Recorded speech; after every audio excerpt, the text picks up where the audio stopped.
Morning, everybody. Okay, so I am going to do this morning what I've been talking about. We're going to jump in and do a study from the Bible with 4 different Bibles. And I also have the Course in Miracles. I'm going to do an add-on. It won't be just a biblical study, but I have been saying that I was going to compare and contrast these Bibles that extend over my lifetime. The one that we're going to start in is from 1984. I did make a separate video about what the Bibles are, but since we're just getting going, I'll show you the page. This one's from the 80s. And we're going to be looking for a few things. 1, what message is really in here as we dig in. 2, how is the Bible message being watered down or adapted in English over the last 40 years? In one language, in one lifetime, so that we can begin to understand how true communication with God works, as the book tells us, and get out some of the more important themes that are actually in here without the Church of MAGA filter. So before we start, I want to just go ahead and pray really quickly. So Lord, I pray over this video. Please be in this teaching. Please speak through me. Please shine light through your book. Please help us to see what we need to see. And for anyone who touches this video, comes in contact with it in any way, shape, or form, please let them know how deeply and unconditionally you love them in a new way. That is my true ask. Amen. Okay, so we're going to jump into 1 Samuel. I think this is really important because it's about Israel rejecting God and asking for a king, even though he'd done so much for them, and Samuel's conversation with them about him. So if you don't know anything about this, Samuel was actually an incredible prophet in the Old Testament, a very good man. Back then, they were openly psychic and seers. There was no book. So Samuel never went to a book to communicate with God. He always directly had a tether where he went to God. And this was a direct communication that people respected. At this time, he was really ruling the people, but as a good prophet. They didn't have a king. The goal was to not have a king. The goal was to be ruled by God and have people who relayed that tether message of God to the people and help relay it.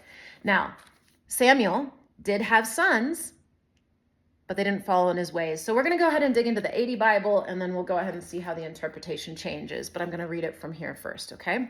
I'm not going to read all the details about their names because you often have tangents in the Bible of tribing and names. But everything outside of that, I will read, okay? When Samuel grew old, he appointed his sons as judges for Israel. Okay, so then some names of who they were. But his sons did not walk in his ways. They turned aside after dishonest gain and accepted bribes and perverted justice. So basically, even though Samuel was awesome, his sons were not good, and everyone knew it. And this was acknowledged. So all the elders of Israel gathered together and came to Samuel. Hey, you're old, they said, and your sons do not walk in your ways. So we want a king to lead us, such as all the other nations have. When they said this, it displeased Samuel. So he prayed to the Lord. He didn't go to a book, right? He prayed to the Lord. And the Lord told him, which is openly accepted, right? In the biblical thing, that when Samuel said the Lord was speaking to him, people knew. Now, there were a lot of prophets back then for all different kinds of gods. So these guys must have been doing something different, that they were aware that they were really speaking something from a loving God that was different than a lot of the bloodthirsty gods that were ruling the planet at that time. So Samuel prayed to the Lord, and the Lord told him, listen to all that the people are saying to you. It is not you they have rejected as their king, but me. As they have done from the day I brought them out of Egypt until this day, forsaking me and serving other gods, so they're doing to you. Now listen to them, but warn them solemnly, and let them know what the king who will reign over them will do. So Samuel told all the words of the Lord to the people who were asking for a king, and he told them, this is how he's going to tell them a king is going to reign over you. Are you ready? Samuel said, this is what the king who reigns over you will do, a human king, in other words. He will take your sons and make them serve with his chariots and horses, and they will run in front of his chariots.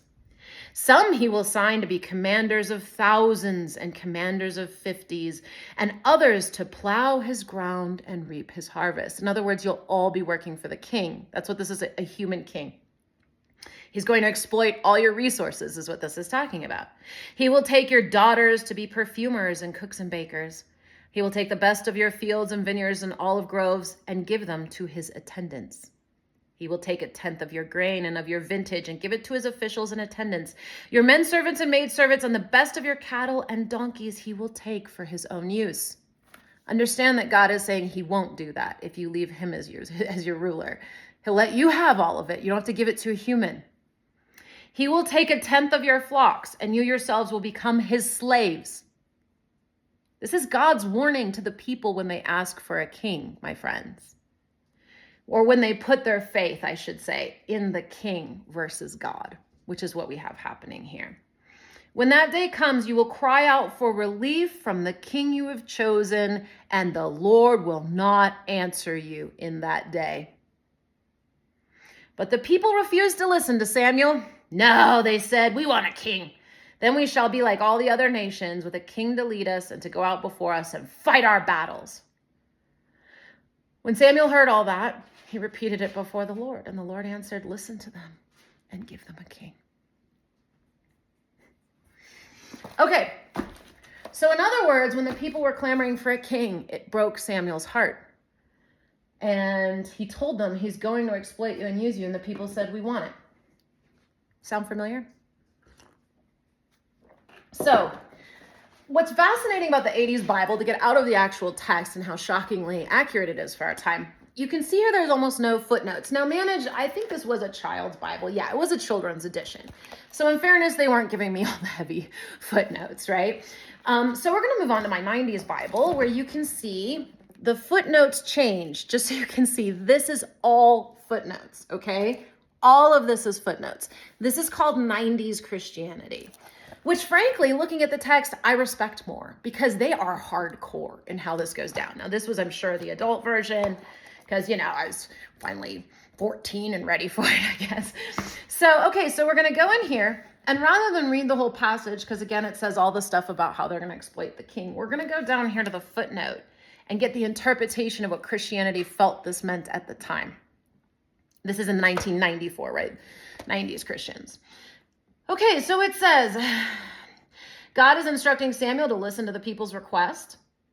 Now, the sin of Israel in requesting a king did not rest in any evil inherent in the kinship itself, but rather in the kind of kingship the people envisioned and their reason for requesting it. So it's not bad to have a king or ruler is what this is getting at. It was the intention underneath.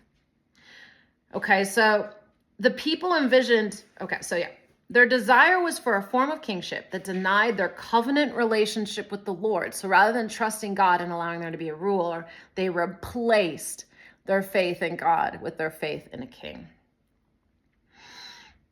So their desire was for a form of kingship that denied their covenant relationship with the Lord, who himself was pledged to be their savior and deliverer.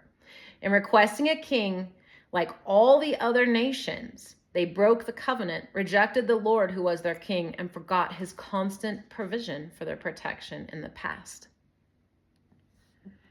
And what was God's instruction? Then give them a king.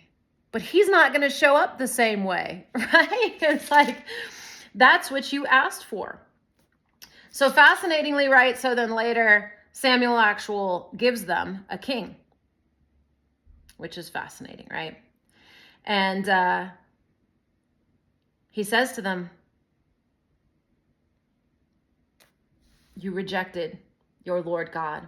It says here in 10:18, this is what the Lord, the God of Israel, says. I brought Israel up out of Egypt, and I delivered you from the power of Egypt and all the kingdoms that oppressed you. But you have now rejected your God, who saves you out of all your calamities and distresses. And you have said, no, set a king over us. And then he says, so present yourselves. I have a king. By the way, he chooses Saul, which hilariously is described as being one head taller than the rest of the Israelites. And that's why he's so cool. Now, mind you, he is also from the smallest tribe. So he does pick someone who does not think he's ever going to be a king, which makes him a more humble ruler in the beginning. I'm going to guess being a head taller was probably representative of being a better person in some ways of character. Okay, so we've got the 80s, no footnotes. We've got the 90s, footnotes that say, hey, you choose a king over God, then guess what? Or if you replace your faith in God with a king, then you are going to be abandoned by him. That's pretty clear, and I really appreciate that from the 90s Bible. We're now going to go to, so this is one, this is an NLT, and interestingly, it has almost no footnotes, which I found really interesting. I don't think we need to read the whole translation. Again, it says the perfumers, like he'll give them to his own officials. It has some different verbiage if we wanted to dig in. He'll take your male and female slaves and demand the finest of your cattle and donkeys for his own use. So this one makes him sound more mean, which is nice. He will demand 1/10 of your flocks, and you will be his slaves. When that day comes, you will beg for relief from this king you are demanding, but then the Lord will not help you. I don't think this version needs as many footnotes because it's very direct. Let's look over here at 10:18 where he finally says, hey, you rejected him. So Samuel said, this is what the Lord, the God of Israel, has declared. I brought you from Egypt and rescued you from the Egyptians and from all the nations that were oppressing you. But though I have rescued you from your misery and distress, you've rejected your God today and have said, no, we want a king instead. So present yourselves.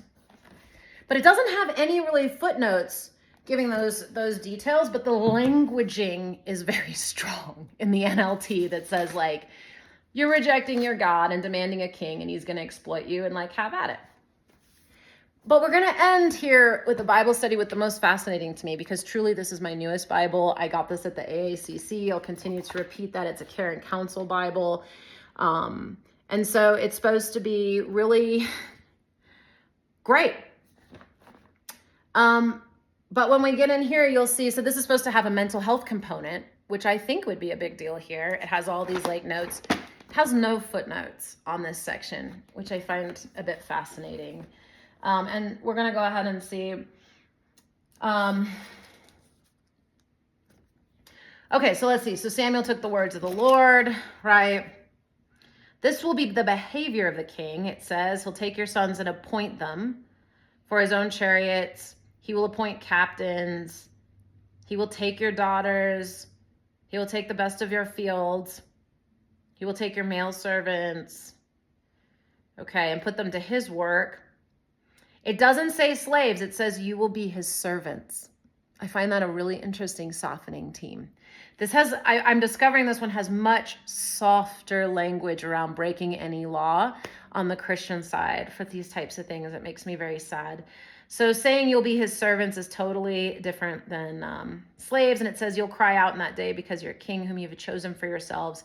And the Lord will not hear you, is all it says. As we come over here to the final rejection of God, I wanted to say, does it say that choosing a king and replacing him is a rejection of God, the way that this 90s Bible so beautifully encapsulates? And I want to be clear that this is the Evangelical Bible Christian, original Bible, hardcore, softened down, Church of MAGA, Evangelical Bible Christian. No, it's not. So let's go here. So 10:18, let's see what it reads. Okay, so Samuel called the people together. This is when he's finally decided he's going to give in and give them the king, right? He says, thus says the Lord of Israel, I brought up Israel out of Egypt and delivered you from the hand of Egyptians and from the hand of all kingdoms and from those who oppressed you. But you have today rejected your God, who himself saved you from all of your adversaries and your tribulations. And you have said, no, set a king over us. Okay? About the same language. I don't see any footnote here, but there is a soul note that says, insecure and afraid. The soon-to-be crowned king of Israel was hidden among the equipment. Oh, no, that's the wrong one. Sorry. Aha, this one. Soul note. God had been Israel's sovereign leader, but the people wanted a human king, refusing to heed Samuel's warnings. So God told Samuel to do as they asked. So in other words, if you really want a king to rule over you, he'll give it to you. Asking it is given is the rule of God. He's like, oh, well, you want to experience being ruled over and exploited after I just got you out of that? Go for it. It's like the Puritans. They came here 200 years ago. God got them out of it. And what? Of course, we took out the Indians, who I think were probably a pretty godly people. So whatever. Okay. So God told Samuel to do as they asked. The people desired a king because they wanted to be like other nations. God has brought the Israelites into their land so they would be distinct from those nations. So this was a step in the wrong direction. Wow, is that soft? This is a step in the wrong direction. What does this one say? You've rejected your God. Let me look at.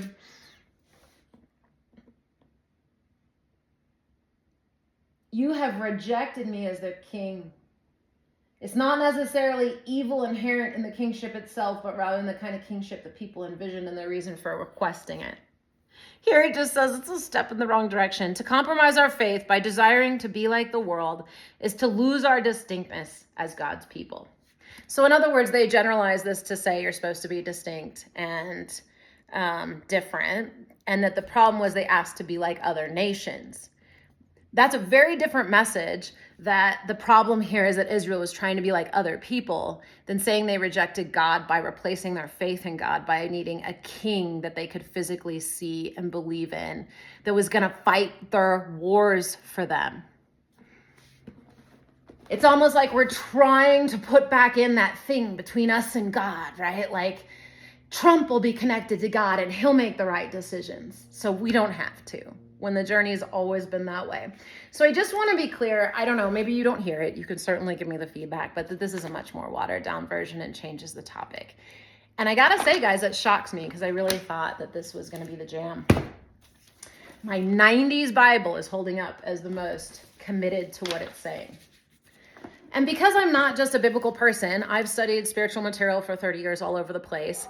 This puppy, A Course in Miracles, is very much a real holy text to me. Suppose it doesn't say it's written by Jesus, but it does go over a few lines in the New Testament and say specifically where his disciples were too caught up in hate or anger or their own shame for allowing Jesus to die the way he did. And they missed the point and adopted the message a little bit. Because it's always supposed to be about love and getting rid of idols, which is why we're going to read this, because we're talking about a kingship, which is technically a form of idol worship. What they're getting at here, what Samuel's getting at, is you're putting an idol of a king in place of God.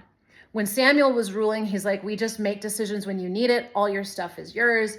I go to God and pray. If you have a dispute, we figure it out, and it works out to the betterment of everyone. The king's going to come in and be your idol you're going to worship, and you're going to have to give him all your stuff, because any God other than God takes from you and demands payment.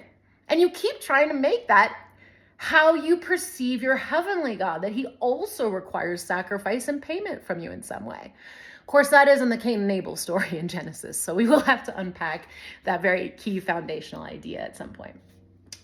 Okay, but beyond all idols, right? Here we go. Sorry, I should ground that better. Chapter 30 in the Course of Miracles, the New Beginning, has a section called Beyond All Idols. Since replacing your faith in God or God as your leader with a king is a form of idol worship, we're going to dig into a little more on the concept of idols, because it's really important if you want to get your power center back, aside from just analyzing the Bible. This is going to help you understand what the big conversation Jesus was in was actually about. It's a big one. Okay, so here we go. Beyond all idols. Idols are quite specific, it says, but your will is universal, being limitless. And so it has no form. Now remember, in physics, your waves, your particles, your atoms, you don't actually have a form when we really get to science. It's the interpretation of your senses that give us form in what appears to be a physical environment, right? My touch, my eyes, my hearing. But we actually know that our brain is disregarding most data that's around and translating it into something that we perceive. So when you take that perspective, the reason I ground that is because when it says something like your will is universal, being limitless, we're going to start to cross here the biology and the physicality, and your physics nature and your spirituality, your emotionality, and your mood. So those things, these are all different parts of you. And when you're talking about biology, it's really hard to understand a term like limitless.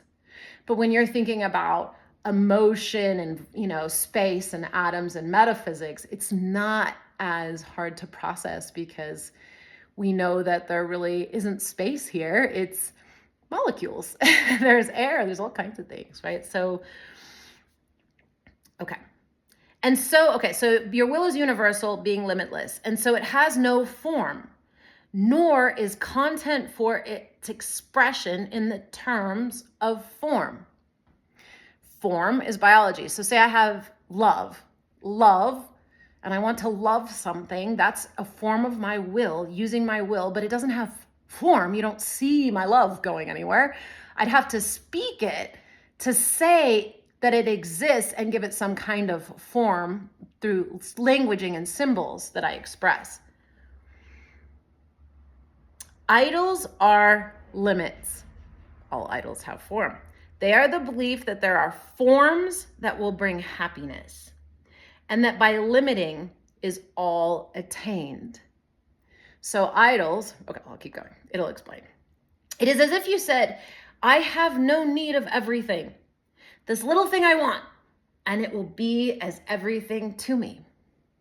Now, a perfect example of this is rather than thinking I want peace in my country and I want to work together with my fellow neighbors and create a great environment for us all to thrive, I want abortion to be illegal, and I want gays to be wrong, and I want whatever, right? You can ad infinitum these tiny things that are the only real things that actually the parties disagree on. Since I've gone back and forth amongst the parties so much, I can tell you that they generally agree, and if we actually work together, we could get a lot done. But you have to remember how idols work, because an idol like Trump and MAGA wants to be worshipped at this point, which is what we have going on, right? That's what the hats, like any kind of big stadium happening, like those rallies, you're worshiping God. Even Taylor Swift, an entire concert singing her song while she's dancing, you're worshiping her. She's a form of goddess. She's an idol for our young females. One reason I take issue with her is I don't think she's a very good idol. I don't think she's selling very good stuff. I don't think she lives according to her own music. So that would be right. So what we see here, so we have no need of everything. I don't want to actually have a beautiful life where I feel at peace. I want to be upset because I'm not getting my way on these tiny things. That's what it's going to talk about. And this must fail to satisfy. It's not very satisfying to argue about abortion and gays and immigration for 40 years, at least for me. Is it for you?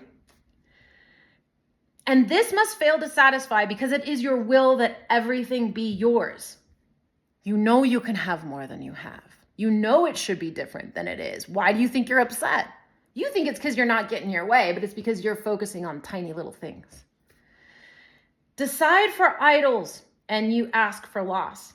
Decide for truth and everything is yours. It is not form you seek. And I want to be clear that idols can be money, pills, food, disease, right? Like obviously stuff. Any kind of faith, any kind of influencer, any kind of anything you think you need to be okay today. Anything. If you don't think you're perfect as you are and okay as you are. So it is not form you seek. What form can be a substitute for God the Father's love? That's why we're here. You are desperate to know you're loved exactly as you are. You're created as you are. You can't screw up. And when you die, you're going to heaven. That's the truth. That's the loving environment your Father set up for you because you're a toddler. You're a little toddler creator. You're brand new at this. So God created a safe environment where you could really scare yourself, but you cannot hurt or destroy yourself in eternity. You're eternal. Just in this little tiny biological like snippet. Who do you want to be? How do you want to be? And if you screw it up, fine. You go to heaven, you reset, you come back, you practice again. We got you. What form can be a substitute for God the Father's love? What form can take the place of all the love and the divinity of God the Son? What idol can make two of what is one, and can the limitless be limited? You don't want an idol. It is not your will to have one. It will not bestow on you the gift you seek. When you decide upon the form of what you want, you lose the understanding of its purpose because you're putting your faith in wanting that form. Yet this could never be your will because what shares in all creation cannot be content with small ideas and little things. Behind the search for every idol lies the yearning for completion. Wholeness has no form because it is unlimited. To seek a special person or a thing to add to you to make yourself complete can only mean that you believe some form is missing.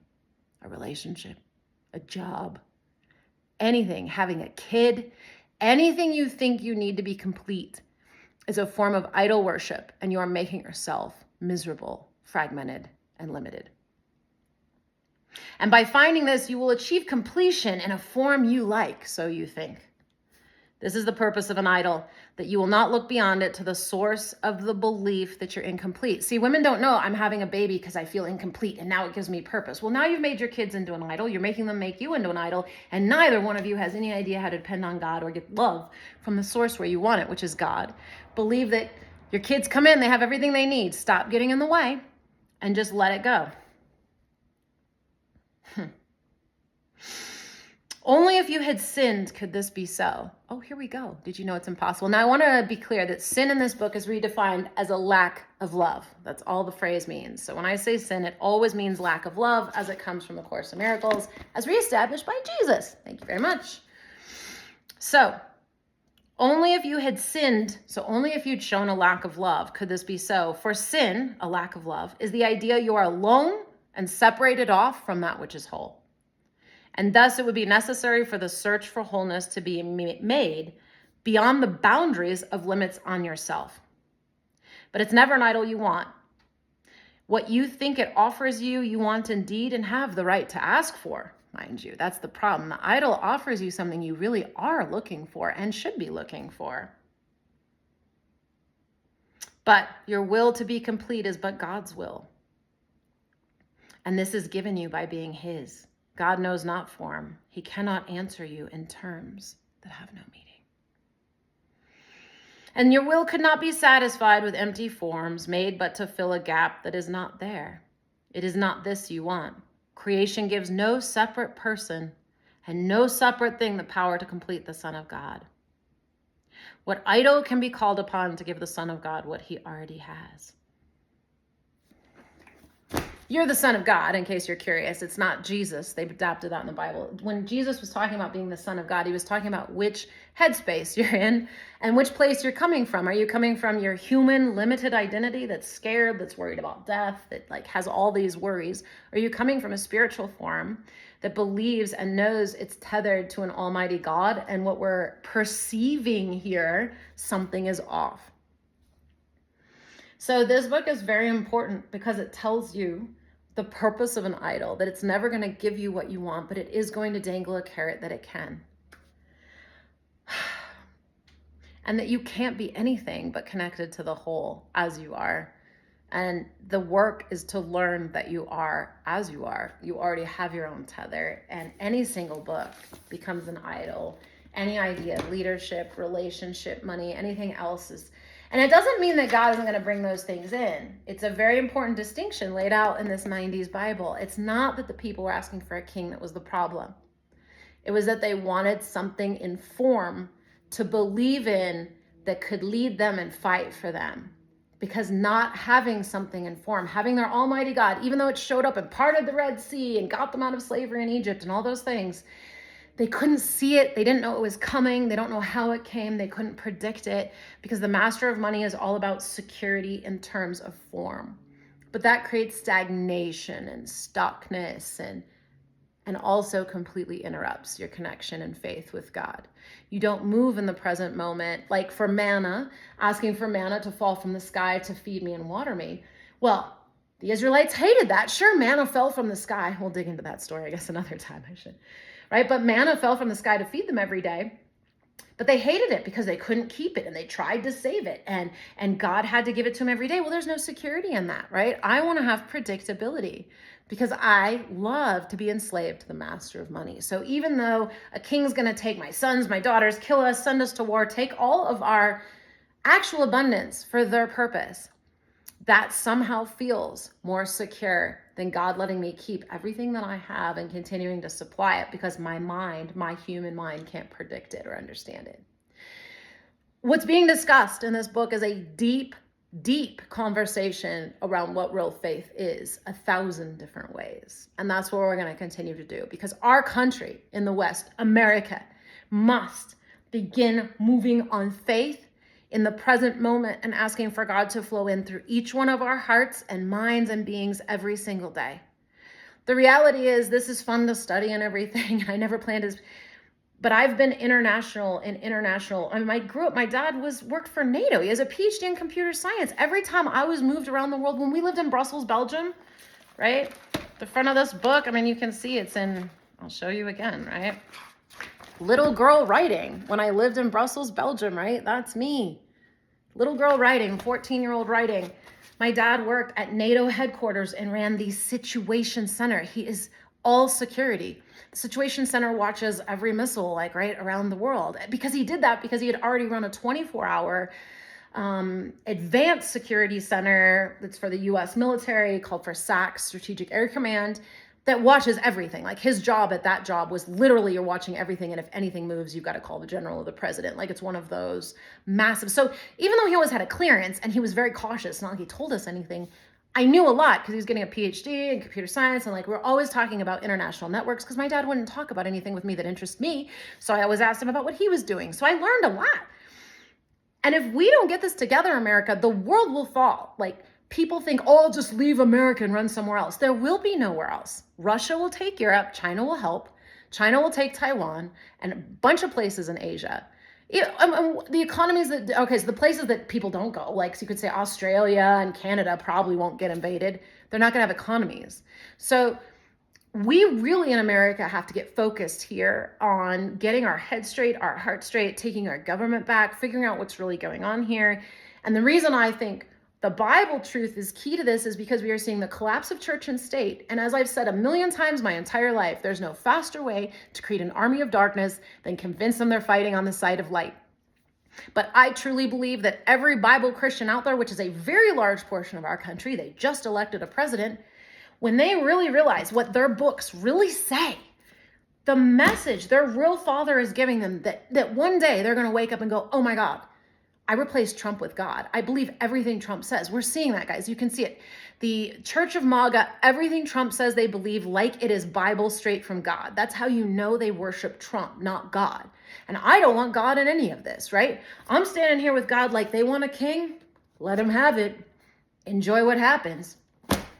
That's the message from a loving God. It's not going to be like, yeah, I'm in here with Trump and you got a prayer office and put some gold, so I'm here.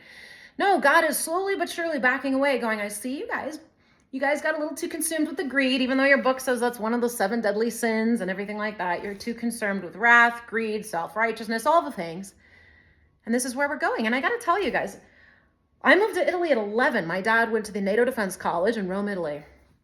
And I continued to go back to Rome throughout my life because my dad continued to work at this NATO college that is in Rome. I love Rome, favorite city in the entire world. I know it like the back of my hand. The best city I know in the world is Rome, Italy. Is that not weird? But from the moment I moved there at 11, team, I saw America's future in the rubble. And I don't know why I had that sense at 11. It's not like any of what is coming now was predictable then. But as I looked at the rubble and I saw how incredibly advanced Rome was, far more than you realize, they were very advanced. And then I'm from Germany and we would go to medieval Europe, like it went from what was happening in Rome to the medieval times. And so when you see that break in this incredible culture to a complete collapse of barbarianism and the degradation from one to the other, and you go to Rome and you realize that they were consumed with bloodthirstiness, consumed with sex. They had vomitoriums, orgies, Colosseum. I mean, I used to walk every day in Circus Maximus with my dog. It's a huge park now, if you can believe that. It's a huge amphitheater. More Christians were crucified in Circus Maximus, actually, at halftime than were killed in the Colosseum. A lot of people don't know that. And you can just go walk around now and stroll. So what I saw there was America's future, because whether it's on a TV box or happening in front of us, we love blood and violence. I can't even look at it.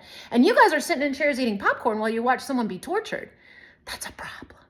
You could go sit in the Coliseum today and watch it live happen, and it wouldn't impact you the same way. Or would it? Are we really there? Or are we just thinking we want to go there? I truly believe we're still in a place, America, where we can pull this back. You don't have to go the way of Italy and Rome. We don't have to do this. We don't have to elect a king in the place of a heavenly father. The only way this happens is if we believe that God can keep judgment in its heart, which it cannot. The only thing that is true about God is that everything is here, is fabulous, that you are absolutely the way you're designed to be. And we put our faith in God in the present moment to provide what we need.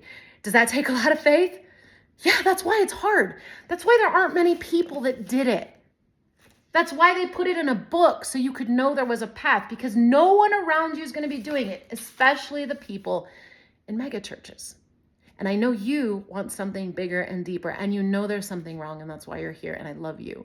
And no matter how I spice on you in a comment, no matter what happens, know that I always love you. And if we ever met on the street, I would love you and hug you. And passion is sexy. Exploration is sexy. And the hunt for truth is something we need to all be on now. I love you. Thank you for digging in here. I didn't know how that would go. I'll get better at it. I'll get faster.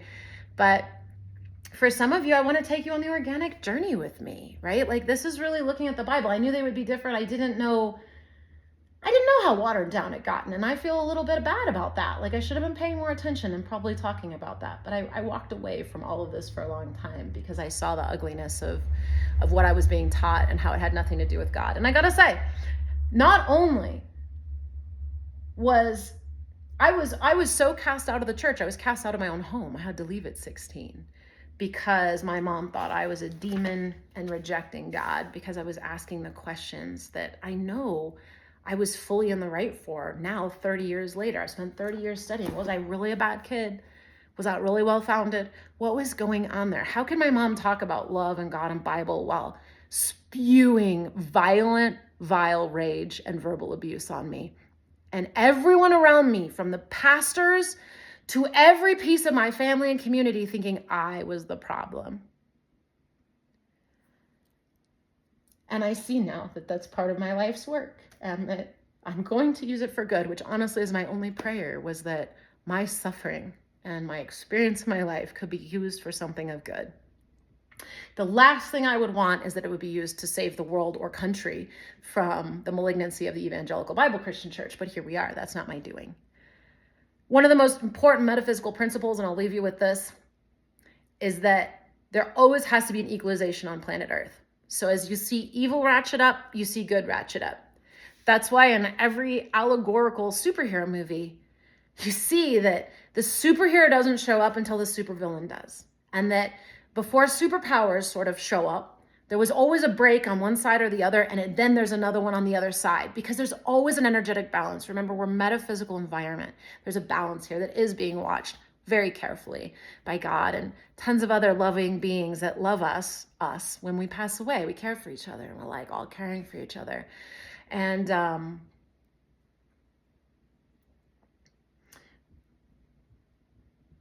I just really want to say, like, it's going to get harder, guys.